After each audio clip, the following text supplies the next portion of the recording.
Check, check, check, check, check, check. It looks like it works. Yep. Ready? I guess. Okay. I know we gotta fix the camera. Oh.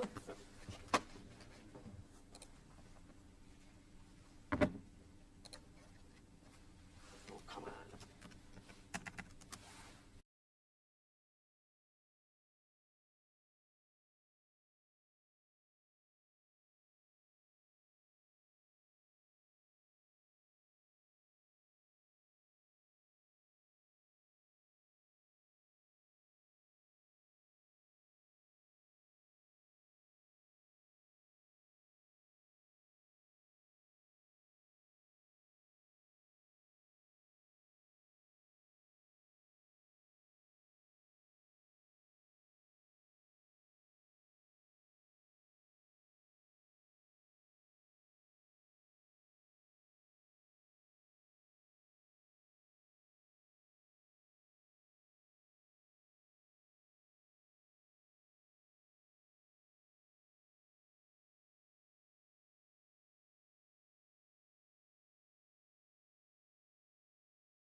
Unmute and put that one. And then we can verify and send that real quick.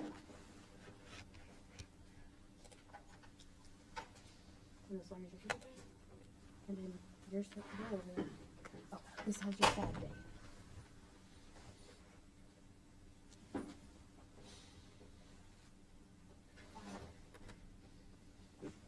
Get the bottom one.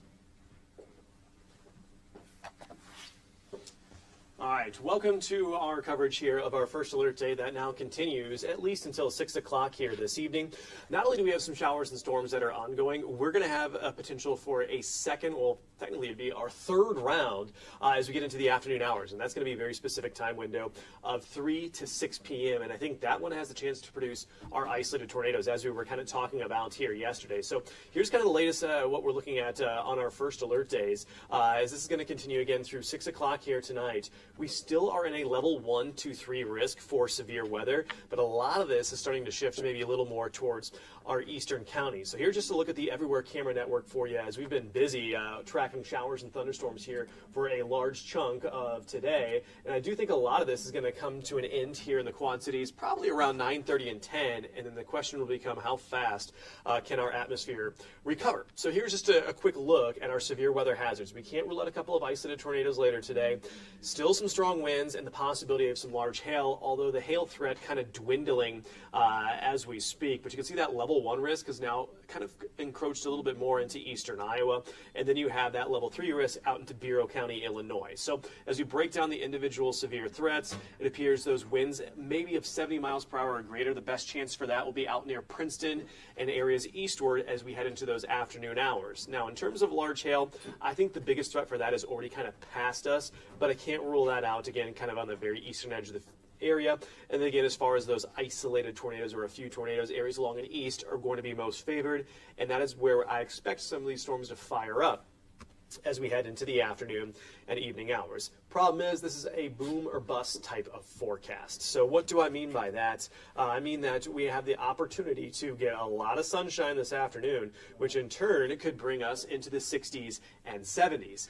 If we are cloudier and we kind of stay on the cool side of things, that would limit the amount of energy that we have in the atmosphere and kind of tamper everything down, meaning it wouldn't allow for any additional thunderstorm development. So this is something that we're going to be watching for over really the next 3 to 4 hours. And again, if you start seeing those breaks in the clouds, know that we'll have an increased risk again for some strong and severe thunderstorms. So that's one thing that we're watching here very closely, to say the least, as we get into the next really 3 to 4 hours. Now, as far as Doppler radar is concerned, we have some showers and thunderstorms that continue to kind of rumble into the area. We've had special weather statements in effect out near the Monmouth and Roseville area.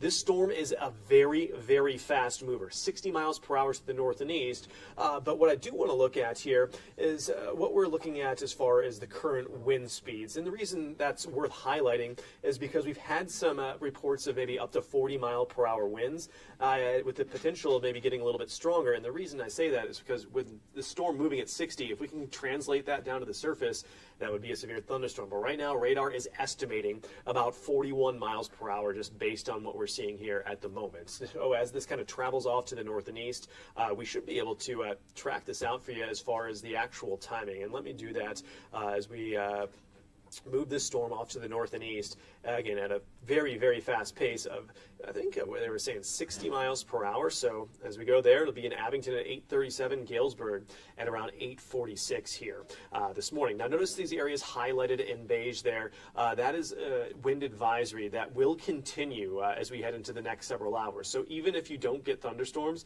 expect some very gusty winds as we head into the next really several hours. So yes, it is quite the mess there on Doppler radar here this morning. This area of low pressure that you have in the box just off to my left shoulder, that is the one that's going to bring us our chance for some storms here later on today. So let's kind of take a deeper look now as ExactTrack shows this morning's line of storms off to our east at 10:45 here this morning. This is when things start to get a little interesting. I told you it was boom or bust. This depends on what happens here after this morning line. Notice our winds begin to pick up from the south and east. I finally think between noon and 3, we are going to see winds gusting routinely to 30 and 35 miles per hour. So that's why I think this is very important to watch to see how things evolve. Now, we told you that we're going to continue to track this into the evening hours. Well, the good news is I think he gets some dry time here, but this is going to allow our temperatures to recover maybe to the mid and low 70s. Notice that wind gust in Clinton, almost 50 miles per hour. It is going to be very breezy. So with this scenario expected to play out right now, this would lead to some additional thunderstorm development between 3 and 6 in the evening. Notice ExactTrack shows some storms maybe going up near the Monmouth and Roseville area at this time. If that scenario plays out, these storms would have a very excellent chance of interacting with some boundaries from this morning's storms, as well as a conducive feature that with the area of low pressure moving through to maybe become an isolated tornadic threat. But notice that ExactTrack kind of breaks up this line of storms. It's very thin in the eastern viewing area by 5:15 this evening. That means our severe window is extremely limited across our area. So that is one thing that I need to stress, that not everybody will see that additional round of storms, and it is highly dependent on if we're going to see that sunshine or not. So it's one of these kind of wait and see type scenarios. Of course, we have the storms moving through right now, but if you get any sunshine, 60s and 70s, know that you will have that increased risk for severe weather as we head into the afternoon hours. So let's continue to advance ExactTrack here. Those winds pick up from the west, and this is going to send in a cooler air mass as we get in really to the next 12 to 24 hours. Now, any additional rainfall that we do pick up could be about another quarter inch. We've already picked up around an inch in most locations, so ponding on roadways is certainly the biggest threat here, I think, this morning. Now, here's something that I want to begin to point out. Long term, we are going to be dealing with a much cooler weather pattern here as we get into the middle of April. So while we're still going to be active here, especially Friday and Saturday with some additional shower chances, it's looking ahead to next week that I think we get this chance to really produce high temperatures, maybe only in the 40s, despite having mostly sunny skies. So as we get into really the next 7 to 10 days, I'm not as concerned with the severe weather threat, but what I am concerned with is it's April. You'd like to be a little bit warmer, right? So that is something that we're going to certainly keep a close eye on here for you, as that's really kind of our next weather maker moving forward. So we'll keep this going here for another couple of minutes. I don't have a whole lot more to say about at least this afternoon. We kind of cover that in gory detail there, but we have those thunderstorms right now that are actually out near the Roseville area, directly along 67. That is the strongest part, at least right now in the TV6 viewing area. As I kind of pull the map out here a little bit, you can see these extend all the way back down near Canton, out near Quincy. So we'll continue to feed this moisture in really over the next couple of hours. But in terms of where we're seeing things kind of slow down, you look up to near Jackson County, up near Galena, Dubuque, even out to Loudoun and Iowa City. Your morning window for severe weather, that is closed, and it's really closing right now in the Quad Cities. You can see with just some steadier rain. We only have about 130 strikes of lightning in the last half hour. That's down from 2,000 at around 5 o'clock here this morning. So we're kind of on the back end now of what was that kind of teetering on that line of, are these storms severe or not? They were just kind of strong, so we kind of lucked out in that department. And hey, we're picking up some beneficial rain as well. So with that, I'm going to wrap up this. I got to head back out into the studio and do some more updates for everyone over on the air. So for now, we'll send this back over to the stream, and we'll be updating you here throughout the day with the latest on your updates on terms of severe weather this afternoon and early this evening.